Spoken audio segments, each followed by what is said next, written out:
Morning, back in the car. See, not all of my videos are going to be filmed in the studio. Right, a couple of things. Pay per mile. Now, this is interesting. So it's doing the rounds in the news today that there will be no pay per mile. The government have announced that they are not introducing pay per mile. I think what this does is it confirms our suspicions on how the system works. The government put the feelers out.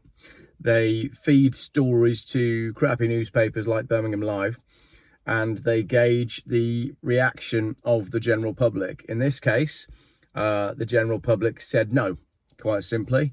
I made some videos about pay per mile. Everybody was very vocal in the comments. The groundswell of reaction to pay per mile started circulating, not just from myself. We exposed it for what it was, which was just a rumour. And the government are on high, wherever the puppet master is, the guy who pulls the strings on Keir Starmer, and they're gauging the general reaction to pay per mile, and they decide that no, they won't be bringing out pay per mile in the next election. So I'm expecting a fuel duty hike, but maybe we can do the same thing with that. No, we don't want a fuel duty hike.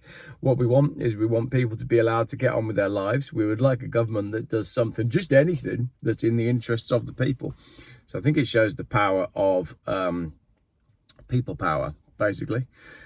Yeah, interesting. No video yesterday because Thursday night I went out to the Barn in Ledbury, which is a great location. Richard Vobes was doing a talk there. Met some of you there, which was great. Lovely to meet you all.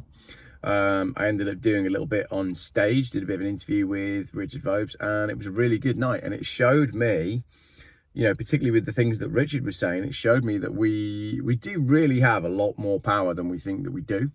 We have the ability to say no. We have the ability to refuse and to withdraw our consent in various situations. And I think it's important that you have locations like that where you can go and meet like-minded people and realize that you're not alone in this crazy world. You're not the only crazy voice, even if in your social circles it feels like you might be. And, we've all lost friends over the stuff we've been posting on social media. We've all been removed from the family WhatsApp group for things that we were posting during Corona. And there will be a video coming out of that event. I'll find out where it is and I'll post it up when that comes out. So the Barn at Ledbury, if you're not familiar with the location, look it up. They do a number of different events there, and I'm thinking there may be a car event hosted at the Barn. I'm going to work with the chap that runs the place to see if we can make that happen. That'll be exciting. And then, after that, the weather was horrendous. Obviously, as you know, we had 2 days of rain. Well, we've had a week of rain, basically. And the drive back for me from the Barn, late at night, I didn't leave until getting on for 11 o'clock. I got home about 12:30 in the end. And the roads were just horrendous. And I was exhausted, actually. So yesterday, I did something that I haven't done in a very long time. I did nothing, which was nice. In the morning, I sat at home on my sofa and I watched a 2-hour-long British touring cars documentary, which was narrated by Tiff Nadell. It was very, very good. So no video yesterday, but then I did do a podcast with Mark Atwood in the afternoon. So that will be on his channel. And there's going to be a few bits going on my channel from that as well. Not all of it is YouTube friendly. So you need to check that out. It's on Rumble and many of the other platforms as well. So just search it up. You'll be able to find it if I don't post a link. What else is going on? I've got a few videos left over from this week that I need to make. Oh, the GridServe video. The GridServe video did a lot better than I expected. And interestingly, the GridServe situation is a lot worse than I expected. I've had an email from some people, and it seems to me that the situation at GridServe is pretty dire. And there's some interesting things going on with the structure of them financially. It looks like 25% of the staff have been made redundant or accepted redundancy. Strange movements at the top. The chief financial officer was replaced. Corona.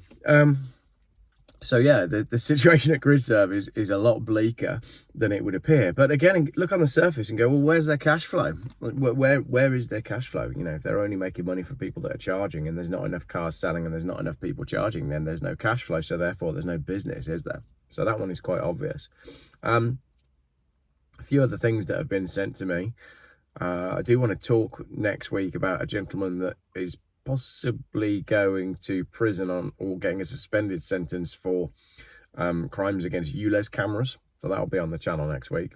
And there's a number of other emails that I've had from people that I need to read and bring to you as well. And then on Saturday evening, we've got it's Saturday today. It might go out on it'll be Sunday evening. Sorry, Sunday evening is a nice simple one. I took my car over to go and see George, who's a detailer. And there's lots of geeky Volvo chat, and there's a great tour of his Hot Wheels collection. So a nice, pretty simple video for a Sunday evening. So that's it. That is my Saturday update. Next week there'll be a video on why I haven't bought my dream car. Lots of YouTubers are making videos saying I bought my dream car, and I was in a position a few weeks ago where I very nearly pulled the trigger on my dream car, and we're investing in a community farm instead. So there'll be a video coming out about that. And if you thought this video was a bit rambling, a bit around the houses, then it was, because it was basically a Saturday update, just to let you know what's going on. I'm pleased about the paper mile situation, but I think we need to keep the pressure on. We need to ensure that the government don't absolutely take the mick in the next budget, which I think is what they're planning to do. And as I said, I think you need to connect with your local people, find your local community, find a location or a venue that hosts something that you can visit and go and replenish your spirits and your energy from by meeting with like-minded people. And I think all of that stuff's important, because we, strength in numbers, isn't it?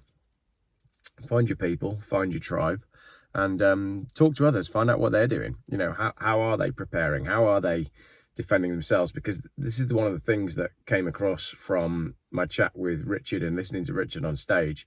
You could look at the negative side of things and you could say, well, not only are the government not looking out for us, they are actively looking to make our lives harder. The police aren't looking out for us either, because we've seen from various situations that they're not on your side, and nobody's coming to save you. So you can say that that's a very negative thing and that's a reason that we should be fearful, but flip that around and say, all right, well, we know that the government isn't on our side. We know that the police is on our side. We know that perhaps the food supply is going to be precarious. So what do we need to do about that? What do I need to do in my life now that I have that information and that I know that that's the case? What do I need to do? Who do I need to connect up with? How do I need to prepare my house? How do I need to prepare my supplies? How do I need to set up my finances? What do I need to invest in to protect myself from a government that is hell-bent on destroying, well, everything: finance, culture, humans, education, health service? How do you look after yourself in a post-apocalyptic as the West collapses? What do you need to do in order to ensure that you are as insulated as possible from that collapse? And acknowledging that it's going on is step one, because that then empowers you, because you say, right, well, these things are real, these things are happening, and as a result of that, I'm going to take these steps, and then you won't be surprised when things start to deteriorate. Yeah, bit of a random chat with a sneeze in the middle. Thanks for watching this rubbish Saturday video, and paper mile was really all I wanted to talk about. Going to be busy for the rest of the weekend, so no fresh videos, but as I said, I've got some stuff that is scheduled. And the Mark Atwood chat was pretty good last night. It was cut short by the fact that I had to go collect my children from school. And then if you like lazy Sunday videos, then my Hot Wheels and Volvo geeky one with George will be a decent one for Sunday night. So that's it. That's all from me for the weekend. Catch up with you for a proper video on Monday.